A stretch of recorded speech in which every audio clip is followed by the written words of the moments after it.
Hello दोस्तों, रोज़ की तरह आनंद लेखनी ब्लॉग में सबका हार्दिक स्वागत है। सबके मंगल भविष्य की कामना के साथ बड़ों को मेरा नमस्कार, छोटों को मेरा आशीर्वाद। दोस्तों, आज 23 मार्च 2024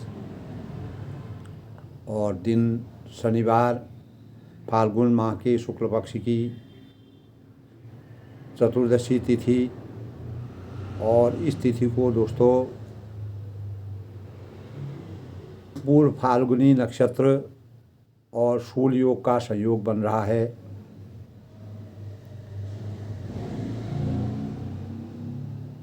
दिन के शुभ मुहूर्त की बात करें तो अभिजीत मुहूर्त दोस्तों 12:03 से 12:51 तक, और राहु काल 9:25 से 10:56 तक रहेगा।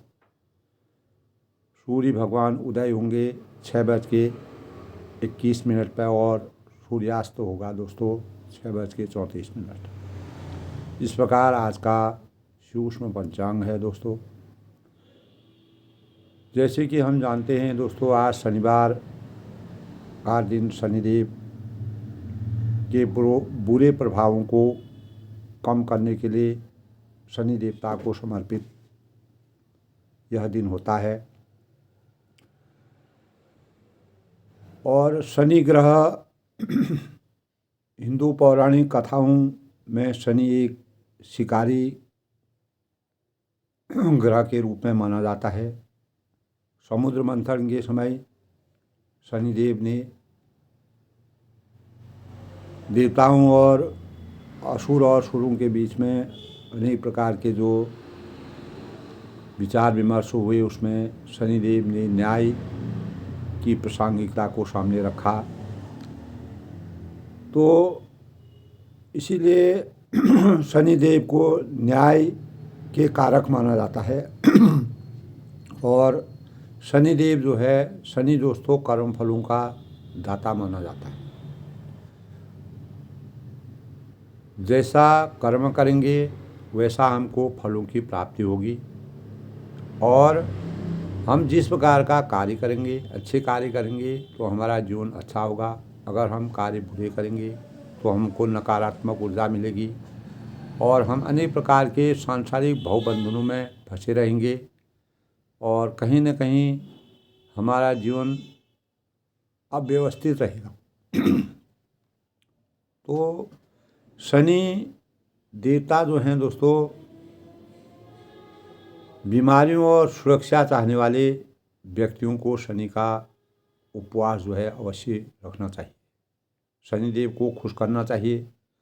और इस दिन दोस्तों बाल और नाखून काटना वर्जित माना गया है, किसी को भी नहीं काटना चाहिए। खास बात यह है दोस्तों कि शनि देव जो हैं कलयुग के अवतारी देवता माने गए हैं। शनि और हनुमान जी को कलयुग का अवतारी देवता माना गया है। शनि कर्मफल के दाता हैं और हनुमान जी शनिदेव को बहुत ही प्रिय है। इसीलिए इस दिन शनि का पाठ करना और हनुमान चालीसा का पाठ अवश्य करना चाहिए। और शनिदेव को सरसों के पीपल के पेड़ में शनिदेव का वास माना जाता है और शनिदेव की जो पूजा अर्चना होती है, पीपल के पेड़ के नीचे शनिदेव की मूर्ति स्थापना की जाती है और वहाँ पर पूजा होती है, अर्चना होती है। और सरसों का दीपक जला के पीपल के पेड़ की परिक्रमा करके शनिदेव को तेल चढ़ा करके उनकी आराधना और उपवास किया जाता है। और दोस्तों, इस दिन काले कपड़े हमको कभी नहीं खरीदने चाहिए, इस बात का ध्यान रखना चाहिए। और किसी भी प्रकार की असहाय, निर्धन और जो बुजुर्ग लोग होते हैं उनको किसी प्रकार से सताना नहीं चाहिए। शनिदेव न्याय के देवता होते हैं और शनिदेव दोस्तों जो असहाय होते हैं, जो कार्य नहीं कर सकते हैं, जिनको परमात्मा द्वारा वैसे ही जो दंडित हैं, उनको सताना जो है अशुभ माना जाता है। वह हम शनि इससे अप्रसन्न हो जाते हैं, नाराज़ हो जाते हैं। और शनि दोष इसीलिए दोस्तों हमारे जीवन में लगने का डर रहता है, शनि नाराज़ हो जाते हैं। शनि और हनुमान जी की कलयुग में भक्ति और पूजा करना श्रेयकर माना गया है। और हनुमान चालीसा का पाठ करना, जैसे कि मैंने आपको बताया, शनि चालीसा और हनुमान चालीसा का पाठ करना चाहिए। तो जो भी हमारे ग्रह होते हैं, जिस जातक के ग्रह कमज़ोर होते हैं, तो उनके ग्रह जो है प्रबल करने के लिए शनि की उपासना और उपवास करने से अनेक प्रकार की बीमारियां घिरती हैं। और शनि का कुप्रभाव क्या होता है दोस्तों, जैसे हम विचलित हो जाते हैं, कार्यों में कार्य हमारे नहीं बढ़ते हैं, बीमारियां घेरी रहती हैं। शनि दोष का प्रभाव अगर किसी जातक के जीवन में होता है तो वह हमेशा भ्रमित रहता है। और शनिवार को दोस्तों जन्मे जो भी जातक शनिवार को जन्म लेते हैं, वैसे तो बोला जाता है कि वह लोग हंसमुख होते हैं, हंसाना उनके चरित्र में रहता है। इस प्रकार के भाव हमारे शास्त्रों के अनुसार कहे जाते हैं। शनिवार के जन्म लेने वाले जो भी जातक होते हैं दोस्तों, वह मेहनती बहुत होते हैं और धीरे धीरे उन्नति करते हैं और अपने लक्ष्य तक पहुंचने में सफल होते हैं। और शनिवार को जन्मे लोग जो हैं थोड़ा स्वभाव से गुस्सैल, क्रोध आ जाता है जल्दी, और दूसरों की मदद करने के लोग इस प्रकार के शनिवार को जिसका जन्म होता है, वह दूसरों की मदद के लिए हर हमेशा तैयार रहते हैं। और दोस्तों शनिवार को ख़ास तौर से नमक के पानी से नहाना चाहिए। नमक के पानी से नहाने का मतलब यह है दोस्तों कि नकारात्मक ऊर्जा हमारे शरीर से दूर हो जाती है, शनि दोष हमारे समाप्त होते हैं। ऐसा वैज्ञानिक तरीके से भी है, आध्यात्मिक तरीके से भी ऐसा माना गया है।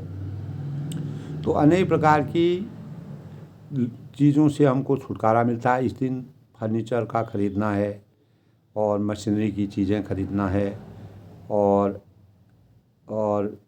चांदी खरीदना है और ख़ास तौर से ये चीज़ें खरीदी जाती हैं। और नमक कभी नहीं खरीदना चाहिए। काले कपड़े भी इस दिन खरीदना वर्जित होता है। काले कपड़ों का दान किया जाता है दोस्तों।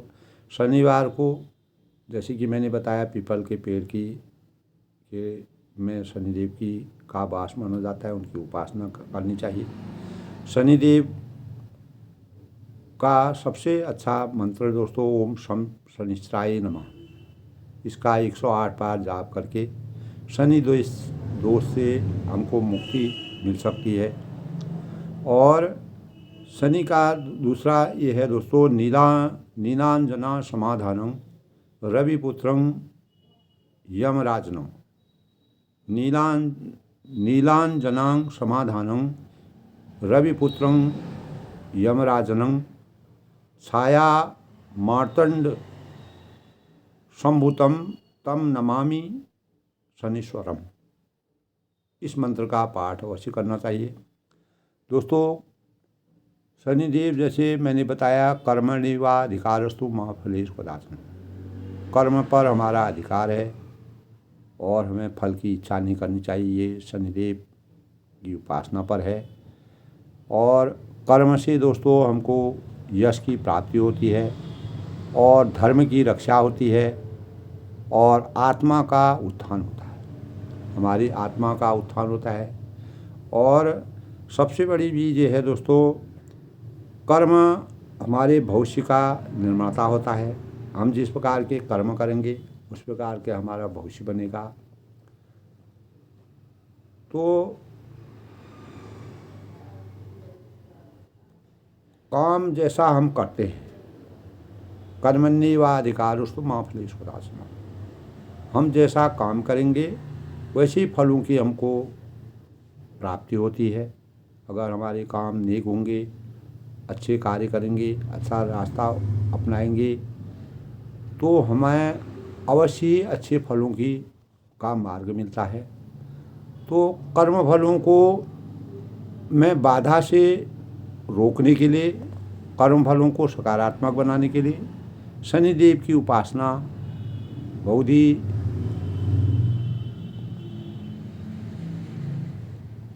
हमारे जीवन के लिए बहुत ही हितकारी होती है। शनिदेव न्याय के देवता होते हैं और हनुमान चालीसा का पाठ इस दिन अवश्य करना चाहिए। दोस्तों, हनुमान जी हमारे जिस प्रकार शनि संकटों के निवारक हैं, उसी प्रकार हनुमान जी जो है अनेक प्रकार के हमारे जीवन में जो संकट आते हैं उनको हमेशा के लिए उनका अंत। तो दोस्तों, कल के प्रसंग में रामचरितमानस का अरण्य कांड चल रहा है और अरण्य कांड में दोस्तों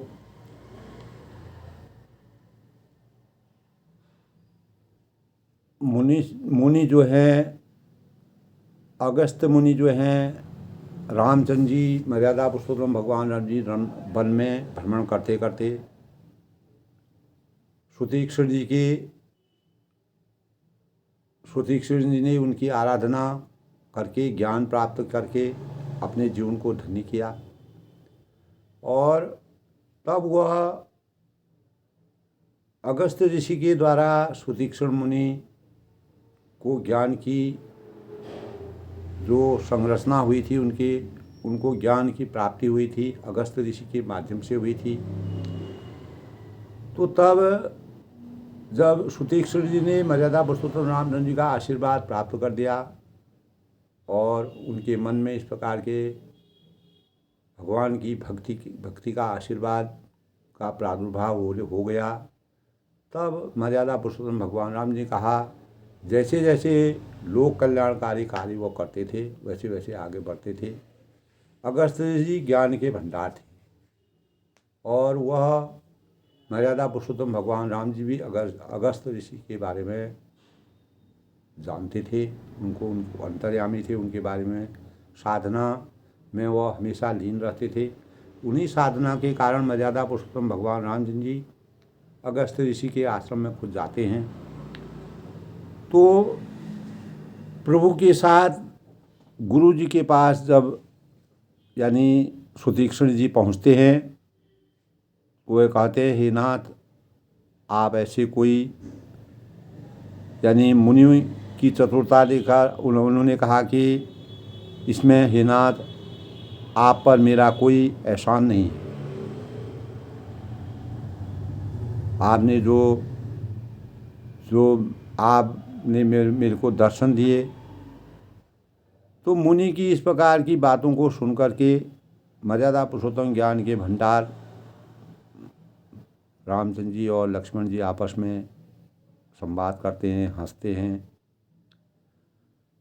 और रास्ते में दोस्तों अपनी अनुपम जो भक्ति का वर्णन करते हुए देवताओं के राजेश्वर श्री रामचंद्र जी मुनियों के आश्रम अगस्त्य ऋषि के आश्रम में पहुंचते हैं और श्रुतीक्षण जी तुरंत ही गुरु अगस्त्य जी के पास गए। कल के प्रसंग की बात बता रहा हूं दोस्तों।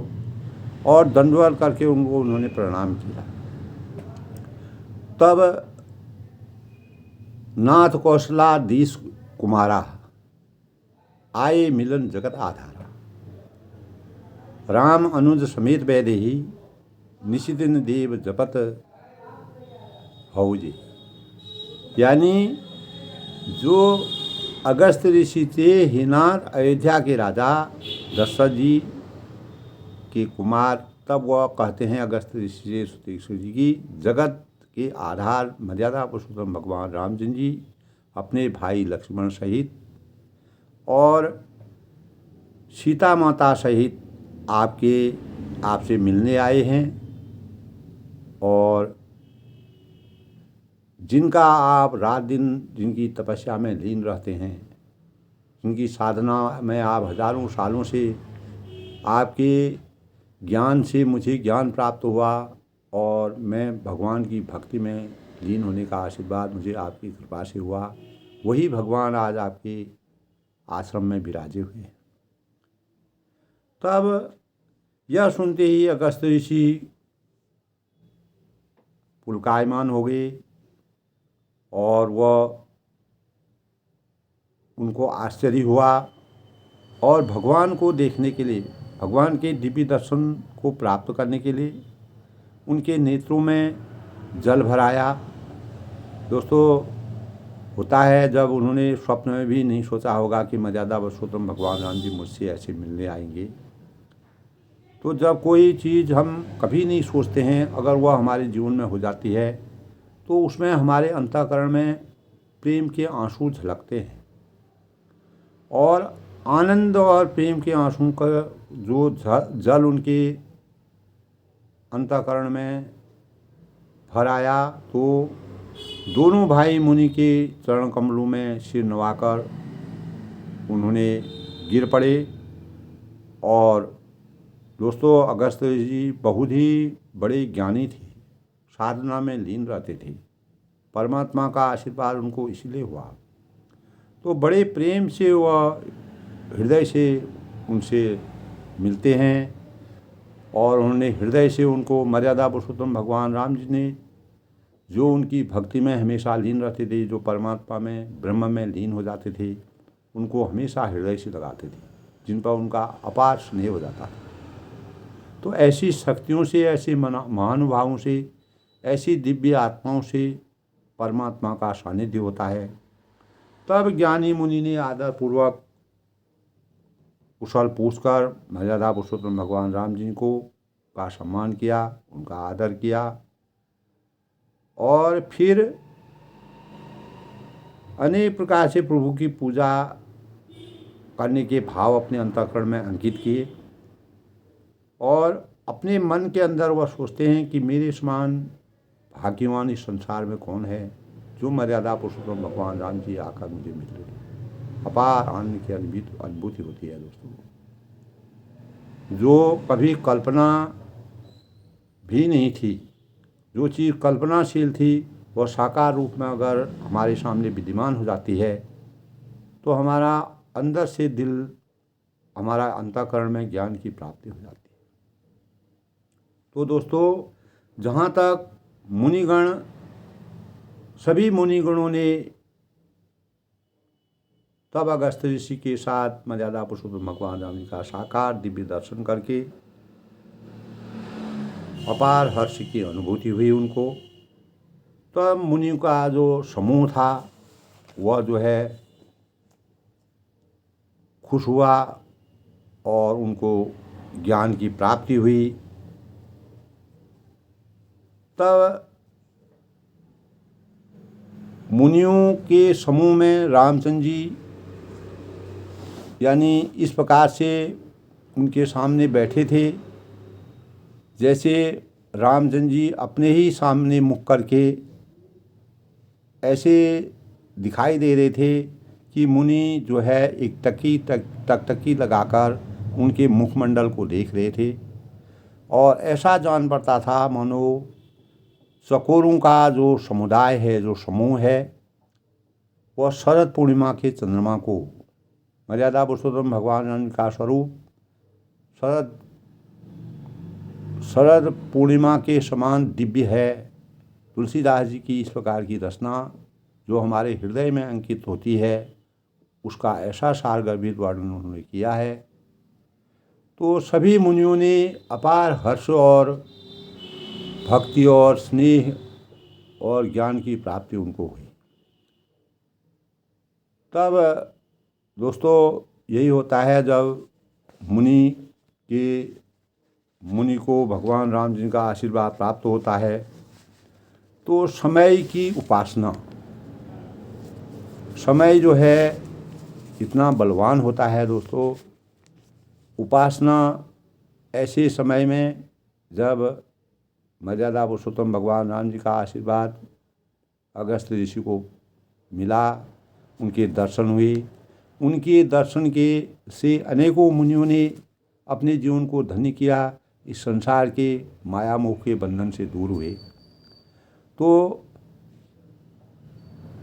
दोस्तों समय की उपासना, मर्यादा पुरुषोत्तम भगवान रामचंद्र जी इस अनित्य जगत में दोस्तों, ये संसार है, ये संसार महानाट्यशाला है, कि दो ही सत्य हैं,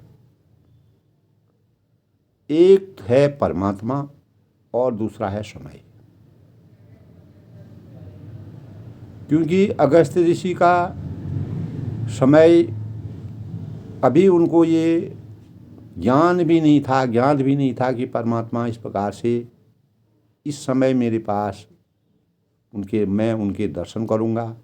और परमात्मा में जब हम लीन हो जाते हैं तो हमें समय का पता नहीं चलता है, किस समय क्या होगा, वह हमारे से छुपी हुई बात होती है।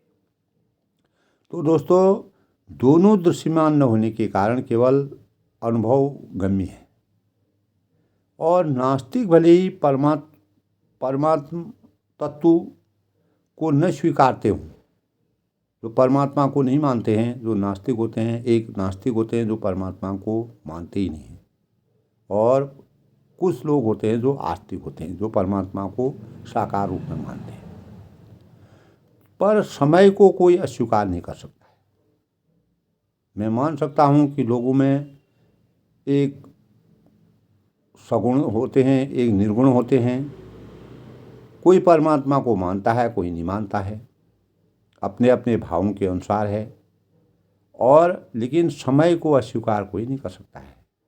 जिस समय परमात्मा के दर्शन अगस्त्य मुनि को हुए, वह समय का उनको भी ज्ञान नहीं था।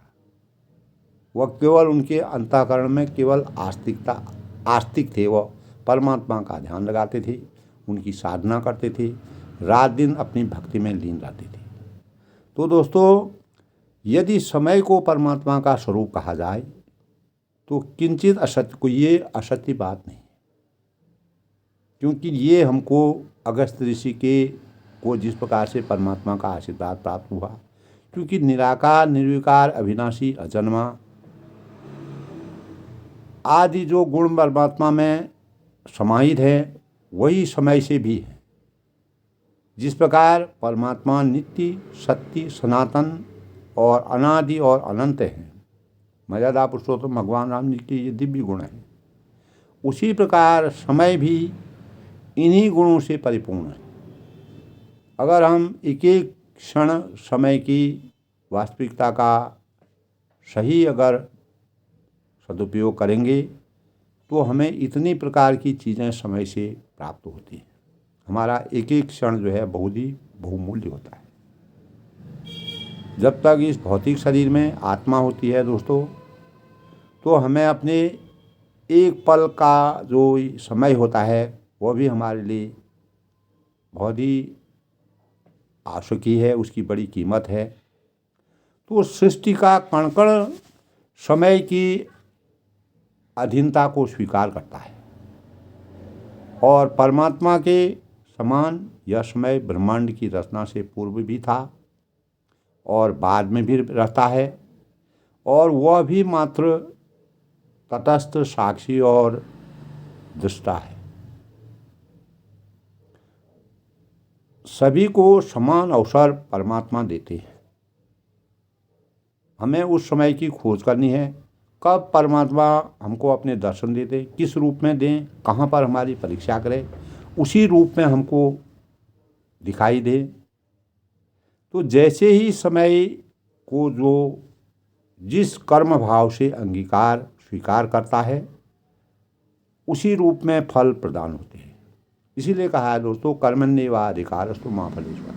कर्म में हमको तल्लीन रहना चाहिए। एक किसान है, अगर वह रात दिन अपने कर्म कर रहा है, कभी कभी क्या होता है, देवी आपदा से वह किसान मन की इच्छा के अनुसार अनाज पैदा नहीं कर सकता है, लेकिन फिर भी उसके कर्मों के फल उसको कभी न कभी मिलेंगे। तो दोस्तों, उसी रूप में फल प्रदान अवश्य होते हैं, और यही उसका ईश्वरत्व है और उसकी भगवत्ता है, जैसे अगस्त्य ऋषि को थी। तो त्रिकाल बाधित समय को मनुष्य ने अपनी सुविधानुसार भले ही दिन, महीने, वर्ष, युग और आदि में, कल्पादि में बांटने का प्रयास किया, पर बांध नहीं पाया। हमने अपने समय को ऐसे अंकित किया, इस प्रकार से बांटने का प्रयास किया, लेकिन हम उसको समय को कभी भी अपने एक गठरी को जिस प्रकार बांधा जाता है उसे हम नहीं बांध पाते हैं। इसे वही बांध सकता जो इसका मूल्य समझ सकता है।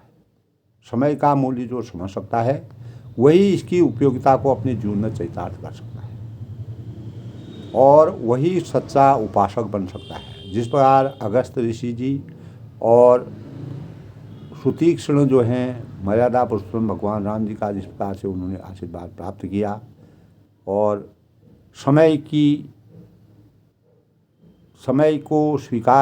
ने स्वीकार किया। और दोस्तों, एक बार गुरु ने शिष्य से पूछा, वत्स सबसे बड़ी हानि क्या है? तब एक गुरु ने अपने शिष्य से पूछा कि हमारे जीवन में सबसे बड़ी हानि क्या है? तब गुरु ने कहा, नहीं बस सबसे बड़ी हानि धन को नहीं, समय की है। और क्योंकि नष्ट हुआ धन पुनः प्राप्त हो सकता है। अगर हम धन खो जाता है, कोई चोर चुरा लेता है, राजा हर लेता है, तो वह तो दोबारा आ जाता है। तभी कहा है, विद्या धनं सर्वधनं प्रधानम, न चौरहार्यं न भ्रातभाज्यं। तो विद्या को न चोर चुरा सकता है, न भाई बांट सकते हैं, न राजा उसका प्रयोग कर सकता है, राजा भी नहीं छीन सकता है। तो विद्या धनं सर्वधनं प्रधानम। तो विद्या हमको समय की सदुपयोग से और समय के सही उपयोग से प्राप्त होती है। तो नष्ट हुआ धन दोस्तों जिस प्रकार प्राप्त हो सकता है, पर बीते हुए समय को कोई नहीं पा सकता है। हमने क्या खोया? समय खोया, और उस समय में हमको क्या प्राप्ति होनी थी उसको हमने कैसे खोया उसको कोई नहीं जान सकता है। वह सबसे उसकी कोई कीमत नहीं है इस संसार में। जो इसका मूल्य समझता है, जो इसकी वास्तविकता को समझता है। इसीलिए अगस्त जी को भगवान के एकाएक दर्शन हुए और समय उसी का हो जाता है, क्योंकि वह रात दिन परमात्मा में लीन रहते थे। कभी न कभी तो भगवान का सानिध्य प्राप्त होगा। इसी प्रकार हम कोई कर्म करते हैं, पढ़ाई करते हैं, लिखाई करते हैं, कोई व्यापार करते हैं, कोई भी कर्म हम अपने जीवन में करते हैं, कभी न कभी दोस्तों उसका फल नितांत हमें मिलना है। केवल हमको समय का इंतज़ार करना चाहिए। समय सबसे बड़ा बलवान होता है। स्वामी विवेकानंद जी ने भी समझा था दोस्तों, चंद मिनटों का मूल्य बेमुश्किल बन जाए तो शिकागो में जब वह धर्म संसद में थे तो अपनी मातृभूमि की संस्कृति और मानवता के लिए उन्होंने अर्पण किया गया समय जीवन का अमरत्व प्रदान किया। जो समय उन्होंने वहाँ पर दिया तो वह जो है हमारे इतिहास में अभी भी अंकित है। तो वास्तव में यही समय की उपासना है और ईश्वर की। तो दोस्तों, समय के साथ अगर हम अपने कार्यों को गति प्रदान करते हैं, अपने कार्य को स्वरूप प्रदान करते हैं, अपने कार्यों को सही समय पर उनको पूर्ण करने की, इसीलिए भगवान मर्यादा पुरुषोत्तम भगवान राम जी ने कभी भी पीछे मुड़ के नहीं देखा। वो आगे चलते रहे और इस संसार में अनेक प्रकार के जीवों से प्राणियों से उनका सानिध्य हुआ, मिलना हुआ, और जैसे जैसे वो आगे चलते थे उनका रास्ता तय होता गया। अयोध्या से चित्रकूट तक पहुँचे, वन में अनेक प्रकार की चुनौतियाँ हुई, अनेक प्रकार की कठिनाई हुई। सीता जी का हरण हुआ, सुग्रीव जी मिले, वानर राज से उनका संबंध हुआ, केवट मिले। तो उनका जीवन इस प्रकार अनेक प्रकार के ऋषि मुनि हुए जिनसे उनको अपार ज्ञान की प्राप्ति हुई। साधना और मनुष्य रूप में उन्होंने जो है अनेक लोगों का कल्याण किया। उन्होंने अपना जन्म केवल लोक कल्याण के लिए ही राजा दशरथ के वहाँ जन्म लिया था। ये नहीं कि वहाँ की महत्वाकांक्षा उनका वहाँ के सुख भोग करने के लिए उन्होंने लिया था। वो कभी भी राजयोग से दूर रहना चाहते थे और महत्वाकांक्षा उनके अंतःकरण में नहीं थी। इसीलिए दोस्तों, सबके लिए समान भाव होना, राम राज बैठे त्रिलोका, हर्षित भई गई सब शोका। सब समस्त प्रकार के शोक जो हैं दूर हो गए जब राम राज्य की स्थापना हुई। तो सबके लिए समभाव होना, सबको बराबर दृष्टि से देखना और मानव जीवन के समय को किस प्रकार समय बलवान होता है, परमात्मा और समय का क्या सानिध्य आपस में होता है, वह मर्यादा पुरुषोत्तम भगवान राम जी ने एक एक पल समय को किस प्रकार से वन में एक जगह बैठ करके उन्होंने तपस्या नहीं की। हजारों प्राणियों से, हजारों मनुष्यों से, हजारों विद्वानों से, हजारों ऋषियों के सानिध्य में वो रहे। तब रघुवीर कहा मुनि पाही, तुम सन प्रभु दुराव कुछ नाही। आगे का प्रसंग है दोस्तों। तब श्री रामचंद्र जी ने मुनि से कहा, हे प्रभु, आपसे तो कुछ छिपाया ही नहीं जा सकता है और मैं जिस कारण से आया हूँ वो आप जानते ही हैं। तुम जानो हूँ जी कारण आया हूँ, ताते तात न कहीं समझाया हूँ। मैं उसको नहीं समझा सकता हूँ, इसीलिए हे तात मैंने आपसे समझा कर कुछ नहीं कहा। मैं किस मंतव्य से आपके पास आया हूँ वह मैं नहीं समझ सकता हूँ, आप समझ सकते हैं। अब सो मंत्र देव प्रभु मोही, जिस प्रकार मोरू मन लोही। तो हे प्रभु, अब आप मुझे वही मंत्र सलाह दीजिए जिस प्रकार मैं मुनियों के द्रोही राक्षसों को हमेशा के लिए समाप्त कर दूं। मुनि मुस्काने सुनि प्रभुवाणी। मर्यादा पुरुषोत्तम भगवान राम जी की इस प्रकार की वाणी को सुन करके मुनि मुस्कुराए। देखो, भगवान मर्यादा पुरुषोत्तम भगवान राम जी भी अगस्त जी से ज्ञान प्राप्त कर रहे हैं। तुलसीदास जी ने इस प्रकार का वर्णन किया है और मुस्कुराए और बोले, पूछो नाथ मोहि का गानी। हे नाथ, आपने क्या समझकर मुझसे यह प्रश्न किया। आप अंतर्यामी हैं, आप पूरी मर्यादा जानते हैं, रघुकुल के शिरोमणि हैं और परमात्मा हैं, अंतर्यामी हैं, तुम्हारे भजन प्रभाव घारी। तब उन्होंने कहा, हे पापों का नाश करने वाले, आप स्वयं ही पापों का नाश करने वाले हैं और जानो महिमा कथुक तुम्हारी। मैं तो आप ही के भजन से के प्रभाव से आपकी कुछ थोड़ी सी महिमा जानना चाहता हूँ। उमर तरु विशाल तो माया, आपकी माया गुलर के विशाल वृक्ष के समान है। जिस प्रकार गुलर का वृक्ष पूरा आभावान होता है, पूरा फैला हुआ रहता है और अपार बहुत सबसे बड़ा वृक्ष होता है, उनकी तो फल ब्रह्मांड अनेक निकाया और अनेकों ब्रह्मांडों के समूह ही जिनके फल हैं। आपके फल इस प्रकार हैं कि अनेकों ब्रह्मांडों को आपने अपने अंतःकरण में समाया हुआ है, जिसका गुलर का वृक्ष होता है। जीव चराचर जंतु समाना। तो आपके लिए चर और चर जीव, गुलर के फल के भीतर रहने वाले छोटे छोटे जंतुओं, जो छोटे छोटे जो प्राणी होते हैं, पक्षी होते हैं, उन ब्रह्मांड के फलों के में बसते हैं और वे अपने उस छोटे से जगत के सिवाय ते फल भक्षक कठिन कराला तौ भय डरत सदा सो काला। यानी जगत के सिवा दूसरा कुछ नहीं जानते और उन फलों का भक्षण करने वाला कठिन और कराल काल है। गुलर के जो फल होते हैं, गुलर के फलों के भीतर छोटे छोटे जंतुओं के समान ब्रह्मांड के फलों को भी में जो बसते हैं, तो इस प्रकार का कराल का काल है और वह काल भी सदा आपसे भयभीत रहता है।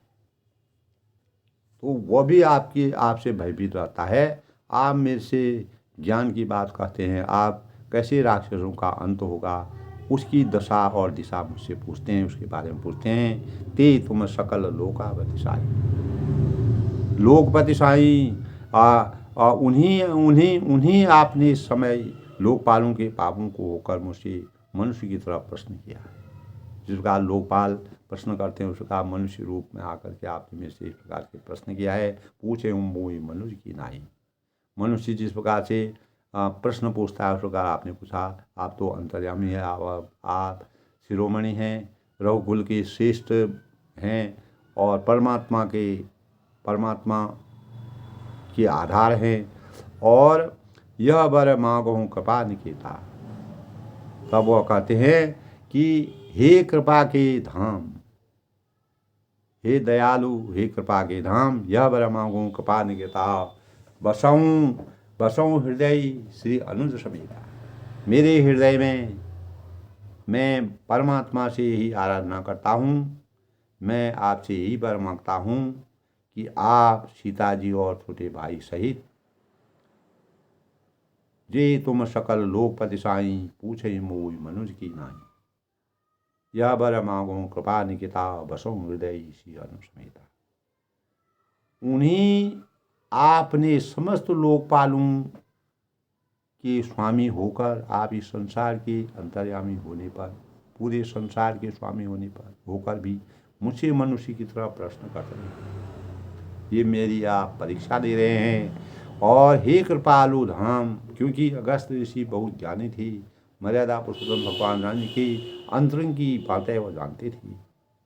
मैं तो यह वर मांगता हूँ, आपसे मैं यही वर मांगता हूँ कि आप सीता जी और छोटे अनुज सहित, लक्ष्मण सहित जो है भाई लक्ष्मण सहित मेरे हृदय में निवास कीजिए, मेरे अंतःकरण में निवास करिए और मेरे ज्ञान चक्षु को खोलिए।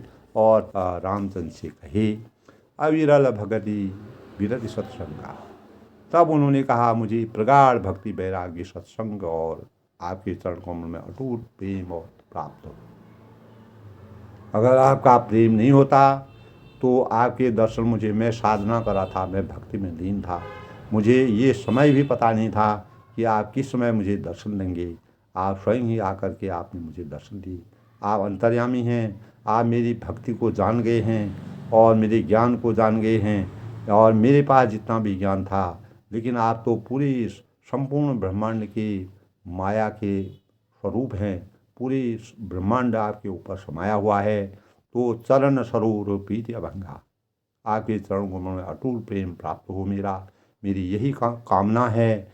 और यद्यपि ब्रह्म अखंड अनंता, यद्यपि आप अखंड और अनंत ब्रह्म हैं और जो अनुभव से ही जानने में आते हैं और अनुभव गम्य भजन जही संता, और जिनका संत जन जो हैं, जो संत लोग हैं, जो ऋषि मुनि लोग हैं, भजन करते हैं, आपका गुणगान गाते हैं, आपकी साधना करते हैं, आपकी भक्ति में लीन रहते हैं।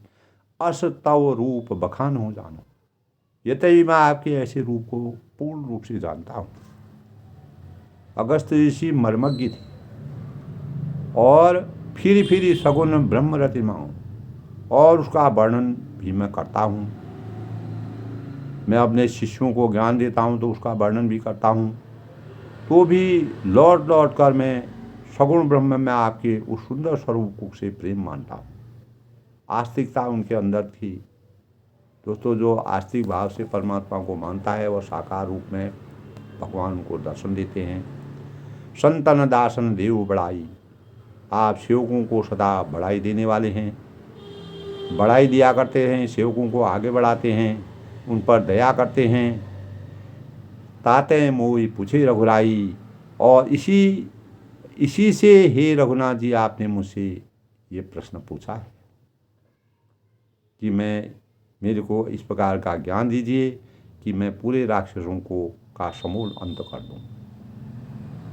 हे प्रभु परम मनोहर ठाऊ, तो हे प्रभु एक परम मनोहर और पवित्र स्थान है, पावन पंचवटी ते हुनाऊ, उसका नाम पंचवटी है।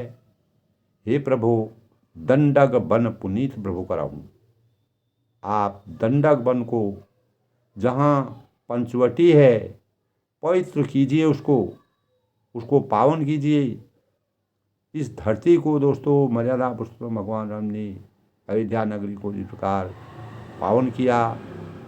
राम राज बैठे त्रिलोका, हर्षित भई गई सब शोका। इसी प्रकार वह पंचवटी में गए, चित्रकूट में गए, अनेक घाटों में गए, गंगा नदी में गए, सरयू गए। तो पवित्र कीजिए और श्रेष्ठ मुनि गौतम जी के कठोर शाप को हर लीजिए। दंडक बन पुनीत प्रभु, पंचवटी में जो है उग्र शाप मुनिवर कर हरहूँ, यानी जो गौतम मुनि का जो उग्र कठोर जो शाप था उसको हमेशा के लिए समाप्त कर लीजिए। और वह आपको पंचवटी में वो, यही मेरी आपसे कामना है।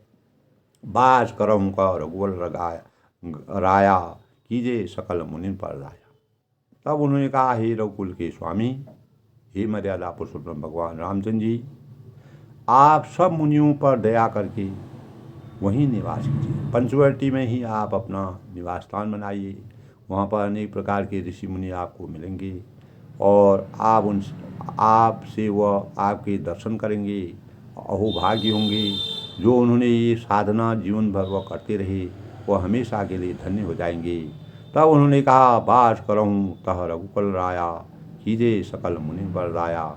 तो मुनियों की सेवा, परमात्मा ने पूछा था कि मैं राक्षसों का अंत करके मुनियों की सेवा करूं, लोक कल्याण कार्य करूं, अत्याचार और अत्याचार का समाप्त करूं, बुराइयों का अंत करूं और असत्य पर सत्य की विजय करके इस संसार को कृतार्थ करूं। तब अगस्त ऋषि ने इस प्रकार की बातें उनसे कही। बाज करऊँ हाँ रघु लगाया, पंचवटी में जाकर के आप इस प्रकार की लीला कीजिए सकल मुनि पर राया। सभी मुनियों पर अपना आशीर्वाद प्राप्त कीजिए, आशीर्वाद प्रदान कीजिए। चले राम मुनि आय सुपाई। तब मर्यादा पुरुषोत्तम भगवान राम जी इतने ज्ञानी मुनि से प्रश्न पूछते हैं, लेकिन मुनि ने उनको जिस प्रकार से आज्ञा दी, जिस प्रकार के भाव उनको कहे कि लोक कल्याण आप ऐसे कर सकते हैं, रामचंद्र जी वहाँ से चल दिए। उन्होंने अपना प्रस्थान कर दिया। वह कहीं रुकते नहीं थे दोस्तों, लोक कल्याणकारी कार्य जहाँ भी होते थे वहीं प्रस्थान किए। यही उनकी आदर्शता और मर्यादा का सबसे बड़ा मानक है। इसीलिए तुलसीदास जी ने इस प्रकार का वर्णन किया है। इसीलिए रामचरितमानस इतना पवित्र ग्रंथ है दोस्तों। और शीघ्र ही तुरंत ही पंचवटी नियर आई और शीघ्र ही पंचवटी के निकट पहुंच गए। जैसे अगस्त ने उनको बताया, तो जैसे जैसे मर्यादा पुरुषोत्तम, मैंने पहले बताया दोस्तों कि जैसे जैसे मर्यादा पुरुषोत्तम भगवान राम जी अयोध्या से आगे बढ़े, अनेक प्रकार की चुनौतियों और कठिनाइयों का सामना करते हुए जगह जगह उन्होंने अपना वास किया और वह आगे बढ़ते गए। उसी प्रकार का सानिध्य, उस प्रकार के लोग, उसी प्रकार के प्राणी उनको मिलने लगे। अपने आप लोगों का उन्होंने अनेक प्रकार से कल्याण किया और मानव रचना को बनाने के लिए अनेक लोगों से उनका, अनेक प्रकार के जो दीनहीन थे, गरीब थे, जो संसार इस सृष्टि के बारे में कुछ नहीं जानते थे, उनको ज्ञान प्राप्त करके उनके अंतःकरण में अपना वास विराजमान करके और उनको धन्य किया। इस संसार के भवबंधन से हमेशा के लिए धन्य किया। गीधराज से भेंट भई। तब मर्यादा पुरुषोत्तम भगवान राम जी ने पंचवटी में पहुँचे अगस्त ऋषि के कहने पर। अगर अगस्त ऋषि ने मर्यादा पुरुषोत्तम भगवान राम जी के दर्शन करके अपने को अहोभाग्य और धन्य समझा, वह कृतार्थ हो गए। तब वहाँ गिद्धराज जटायु से उनकी भेंट हुई। पंचवटी में जो है जटायु उनको मिले और बहुविधि प्रीति बढ़ाई। उसके साथ बहुत प्रकार से, देखिए जटायु से भी मर्यादा पुरुषोत्तम भगवान राम जी मिलते हैं। देखिए किस किस प्रकार के प्राणियों से उनके सानिध्य लिया। ये परमात्मा का आशीर्वाद होता है। जाको प्रभु जी, जिसको भगवान सुख देते हैं, प्रसन्न करते हैं, उनको अपना दर्शन खुद ही देते हैं। तो गीधराज से भेंट भई, बहुविधि प्रीति बढ़ाई और उनसे अपने प्रेम भावों को बढ़ाकर प्रभु श्री राम जी ने गोदावरी निकट प्रभु रहे परन ग्रह छाए। तब गोदावरी के समीप, जहाँ गंगा के किनारे रहे और सरयू के किनारे रहे, अनेक प्रकार के घाटों में रह करके मर्यादा पुरुषोत्तम भगवान राम जी संसार की इस सृष्टि की रचना को आगे बढ़ाने के लिए, मानव जीवन को कृतार्थ करने के लिए, लोक कल्याणकारी कार्य करने के लिए इस संसार में जन्म लिया। तो वही गोदावरी के समीप पर्णकुटी और छाकर रहने लगे। पर्णकुटी में वो रहते थे, कभी भी पक्के घर में नहीं रहते थे। उसकी उनका आसन होता था, जो पवित्र घास जंगल में मिलती थी, उसी पर वो अपना आसन बनाते, उसी में वो वास करते थे। आज के प्रसंग में दोस्तों सबके मंगल भविष्य की कामना के साथ मर्यादा पुरुषोत्तम भगवान राम जी का आशीर्वाद सभी पर बना रहे। अगस्त ऋषि धन्य हो गए, तब मर्यादा पुरुषोत्तम भगवान राम जी पंचवटी में पहुंच जाते हैं। और पंचवटी में पहुंचने के बाद उनकी गिद्धराज जटायु जी से भेंट होती है और उनके साथ बहुत प्रकार से उन्होंने प्रेम बढ़ाकर प्रभु श्री रामचंद्र जी गोदावरी के समीप पर्णकुटी बनाकर वहाँ रहना उन्होंने स्वीकारा, वहाँ पर रहने लगे। साथ में लक्ष्मण हैं, सीता जी हैं। तब पर्णकुटी का गोदावरी के किनारे का आनंद ले रहे हैं। मर्यादा पुरुषोत्तम भगवान राम जी का ही है दोस्तों। तो इसीलिए कहा है चले राम मुनि आय सुपाई, तुरत ही पंचवटी गाई। मर्यादा पुरुषोत्तम भगवान राम जी को तब मर्यादा पुरुषोत्तम भगवान राम जी जब ऋषि का सानिध्य प्राप्त किया, तब उन्होंने जो है पंचवटी की तरफ वहाँ के लोगों का भी जीवन सामर्थ्यवान बनाने के लिए वहाँ प्रस्थान किया और सबसे पहले वो जटायु से मिले। तो दोस्तों इस प्रकार दोस्तों आज जब उन्होंने कहा था कि पर मांगहूँ कृपा निकेता बसऊँ सिय अनुज समेता, तो इस बात को उन्होंने कृतार्थ किया और अनेक प्रकार से अगस्त ऋषि से वह संवाद करते रहे। संवाद करने के बाद जब मर्यादा पुरुषोत्तम रामचंद्र की अंतर्यामी होने का पूरे भाव अगस्त ऋषि ने रामचंद्र को ज्ञान अपने विवेक से समझाया, तब मर्यादा पुरुषोत्तम भगवान राम जी को उनके ज्ञान की प्राप्ति हुई और उनको पता चला कि इनको मेरे बारे में सब मालूम है, वह अंतर्यामी हैं। अंततोगता वह पंचवटी में जाने की उन्होंने सलाह दी। अब मर्यादा पुरुषोत्तम भगवान राम जी पंचवटी में आगे क्या करते हैं, आगे का प्रसंग कल फिर दोस्तों। सबके मंगल भविष्य की कामना के साथ सब लोग खुश रहें, प्रसन्न रहें, परमात्मा का आशीर्वाद सभी पर बना रहे। आनंद लेखनी ब्लॉग में सबका हार्दिक स्वागत है।